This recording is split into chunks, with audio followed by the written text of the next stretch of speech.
My name's Kenny. I started Bighorn Mountain Biking in March of 2020. The reason I decided to launch the business is because I noticed that there was a pretty significant amount of people that were going to visit Moab to come out and ride who were more on the beginner to intermediate level. There was like a growing amount of people coming out to come, take part in the sport here in Moab, which is like the mountain bike mecca. People come and ride after they've ridden for years. So there are a lot of enthusiasts that come here, but I wanted to make sure that the beginners and intermediate riders had, good services to be able to experience the sport in Moab. So I started the business with a mix of bike rentals available at the trailhead. So folks don't have to figure out how to transport bikes with rental cars, which is a pretty hard thing to do.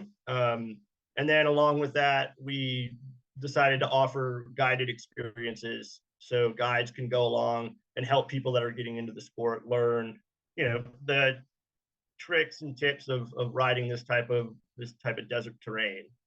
And since we opened back in 2020, things have been going pretty well. We've been growing, meeting a lot of new riders, a lot of people that are really interested in the sport, and it's been really fun to help people go from that kind of nervousness of getting into something new and being able to show them and make progress within just a couple hours. Yeah, there's actually quite a few in Moab, even though Moab is known for its higher level of riding and hard kind of technical terrain. There's actually quite a few trail systems and trails that are beginner friendly. The hard part is there's a lot of information to kind of sort through as you try to figure out what trails to ride as you're planning a trip out here. So listing a few here will be helpful. The Moab Brand Trails is a really good example of a beginner-friendly trail system. It's about 15 minutes north of Moab, and there's a couple hours of beginner trails you can take part in. It has a double track trail that is about 6 miles, where you can really start by getting used to your bike and used to the rocky terrain before you have to worry about navigating the thinner single track. And then you can graduate to some beginner level single track trails. Easy is one of them. Rusty Spur is another. And Lazy is the third one that we send people on for that beginner single track loop. Um, Easy, some people say, isn't necessarily easy. It's always going to be a challenge. You don't want to feel like going out on these beginner trails is going to be some boring experience. It is still Moab riding. It's beginner friendly. It's going to be a challenge, but it's not going to be boring.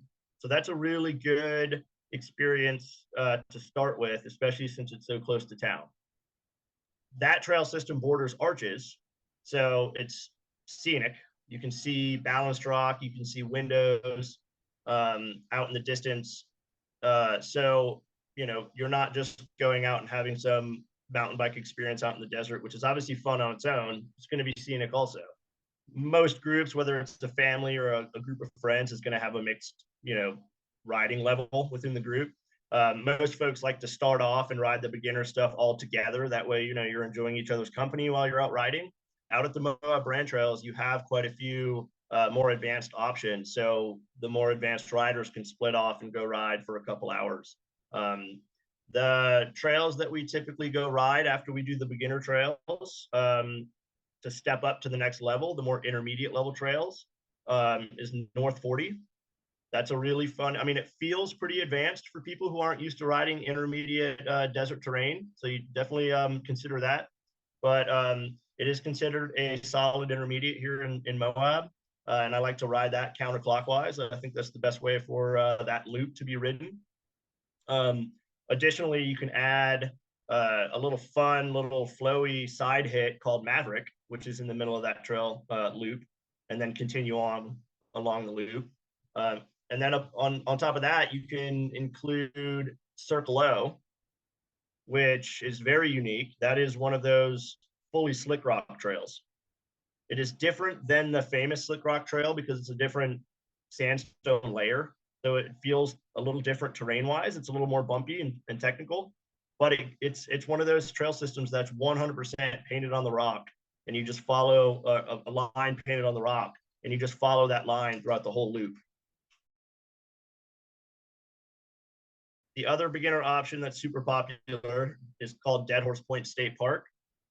It is a little further. It's like 45 minutes out of town, but it's very scenic. It has similar style of riding. It's got some beginner loops. It only has single track, so it doesn't have any of the double track like Bar M does, or the Moab Brands, which is the same thing. It's just two names. But Deadhorse has like 18 miles of beginner and intermediate friendly trails, and very scenic 2,000-foot overlooks that you get to walk over to and enjoy. That's what puts that one on the next level, just because the level of scenery and the fun amount of single track riding makes it the most popular beginner friendly trail system out here in Moab. So we start with the more beginner stuff, which is on the east side of 313, the highway, which is what intersects the state park. And we figure eight that trail, or that side of the trails. We do Great Pyramid clockwise, and we do Big Chief counterclockwise. And that allows us to stop back at our trailhead location where we have our little shop, which is like in the middle of that figure eight. That's the more scenic side when it comes to being able to walk over to really beautiful 2,000-foot overlooks. One overlook, the Big Chief overlook, faces east, so it faces the LaSalle's. You can see the Colorado River 2,000 feet below you, and then beyond that, you can see the LaSalle Mountain Range. And then on Great Pyramid, there's two different overlooks. Again, 2,000-foot sheer drops down into the Schaefer Basin, also facing the Colorado River, kind of more toward the south. So that really gets people warmed up, with also being able to enjoy those beautiful easterly and southern views. The other side of 313 is another figure eight or series of loops you can do that are more intermediate to advanced. Trust me, they're also still scenic. There's some overlooks you can go check out on that side as well. The terrain is a little bit more tedious. So, you know, it is beginner to intermediate with some advanced small sections. The best way to describe it is technical and a little slower. So you're not going to start encountering drops or anything that you have to commit to. It's just going to be a little bit more bumpy, rocky terrain. Your average speed will slow down a little bit. But, you know, in comparison, relative to the rest of the trails at the park, it's just a notch or two above the beginner to intermediate stuff on the easterly side. These trail systems, the Moab Brand Trails or Bar M and Deadhorse Point State Park, are both like a web of trails. That's what actually really makes it easy to go experience without having to commit to some big adventure. You're able to do a series of loops. A lot of people riding trail systems for the first time like to repeat certain trails after they rode them one time, because then you know where the obstacles are and you can ride it with a little less caution. And you can basically you know, try different loops and call it quits whenever you feel like you've had enough. Yeah, so there are still some restrictions out here when it comes to what trails e-mountain bikes are allowed. The off-road trail systems that dirt bikes and Jeeps go on, obviously you can ride e-bikes there, regardless as to whatever class, whether they're class 1, class 2, or class 3. And then on some trail systems, you can ride class 1s, which are just the pedal assists. So right now, we have the availability to ride class 1s at Deadhorse Point State Park and at Bar M, which is the double track trail at the Moab Brand Trails. Unfortunately, that's somewhat limited because Bar M is only a few miles long, so it's hard to make a good day out of that. But at Deadhorse, you can ride any single track. It's very e-bike friendly. The most important thing is to make sure that you're coming out here and choosing you know, what you're going to do wisely and safely. It doesn't do anybody any good to, you know, need assistance out on the trails, to have search and rescue come find you if you don't return on time. It's the desert. You're out in the wilderness. You know, the number one priority is to come out and have a good time, and you know, choose the trail system that you're going to go experience responsibly. And then when you're out there, you want to treat the desert, you know, with respect. It's a fragile environment. And with the sport of mountain biking growing, including e-bikes, there's going to continue to be more folks out enjoying the trails, and that's fine as long as we all enjoy the trails responsibly. So, you know, the number one thing out in the desert is to stay on the trails. The flora that exists out in the desert grow really slow, and it needs you know, not to be trampled to be able to survive. So you want to stay on the trails. You don't want to run over plants that help sustain the ecosystem there. And obviously, just unlike other, you really shouldn't throw banana peels out into the woods anywhere you're at. But something that happens out in the desert that I want to point out is folks that don't realize that you can throw banana peels, you can throw your orange peels on the ground thinking they're just gonna, you know, rot away in a couple days. That doesn't happen. I see stuff like that on the side of the trails all the time, and it just doesn't look very attractive. One thing that I started pushing people to do more is when people drop things on accident, you'll see Cliff Bar wrappers that, you know, you obviously want to secure stuff like that micro trash as well as you can. But it really doesn't hurt for you to stop and grab stuff and shove it in your bag when you see it out on the trail. It's something that me and my guests do all the time, and everyone's actually really happy to do it. It just takes that second of momentum to build back up after you stop, but it's worth it. I can rant about the crypto. It's a pretty awesome, interesting part of the desert ecosystem.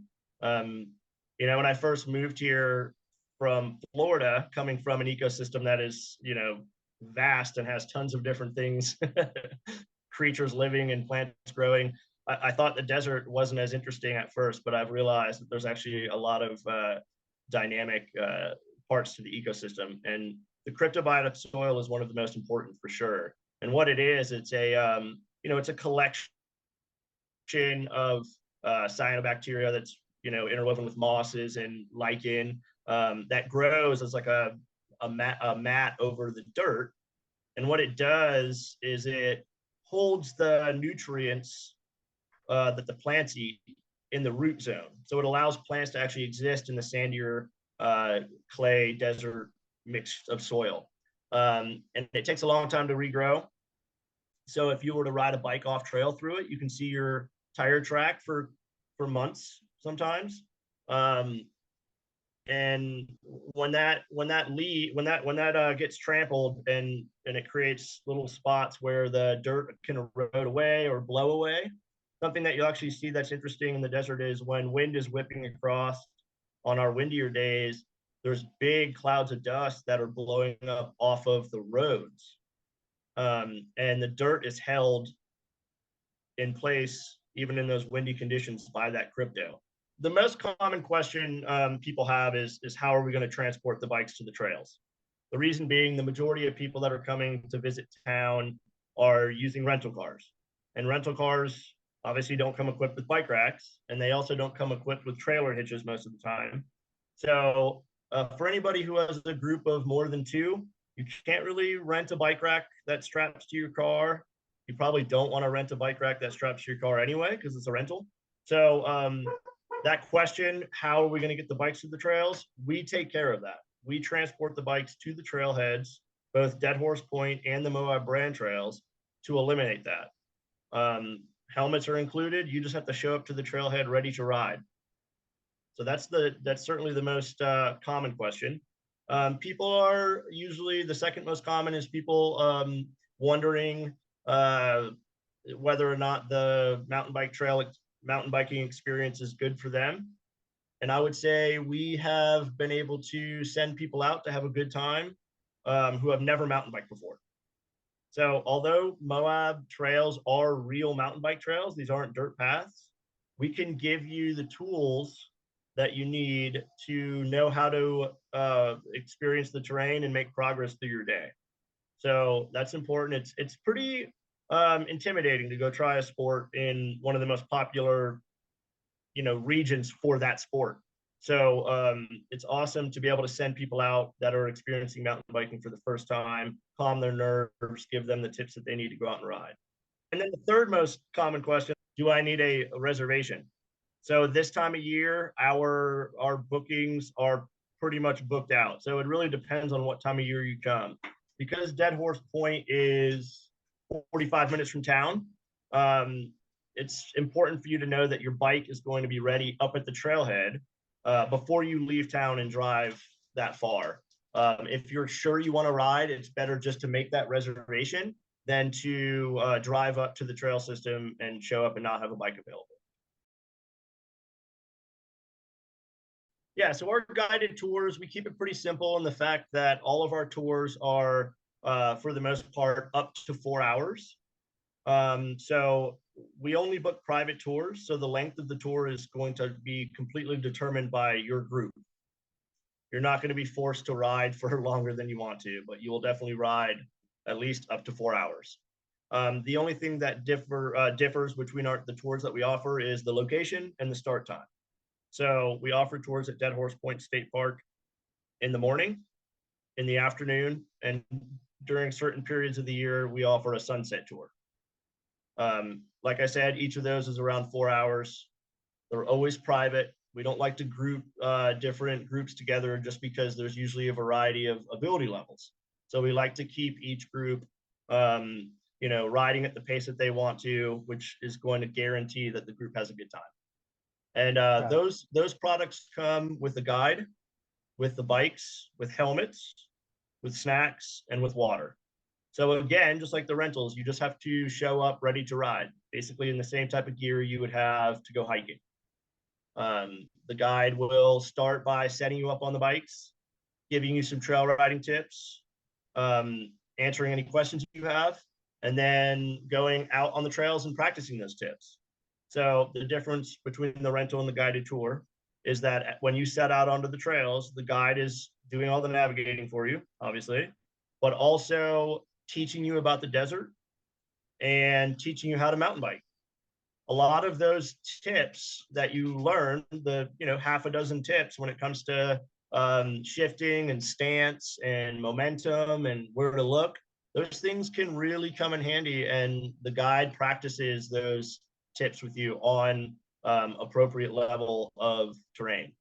That's Yeah, there's great. a built-in lesson typically, and what we usually do is we'll start out by showing you different tips on different obstacles, and then throughout the day, since you've already learned how to navigate or ride that obstacle, there's fewer stops and we cover more ground because you know how to then practice that. As somebody who travels, and you do as well, so you understand this, it is really hard to sort through all the details in an average mountain bike town, and obviously Moab's above average. We have tons of different trail systems. There's a lot of information to sort through, so it's really important to lean on some of the professionals out here to make sure that you make the right choices, to make sure that you make the most out of your time. A lot of people have pretty limited time to come out here and ride, so you might as well be having the most fun you can. So trust the resources, do your research, and make sure you choose responsibly to make sure you have that fun experience.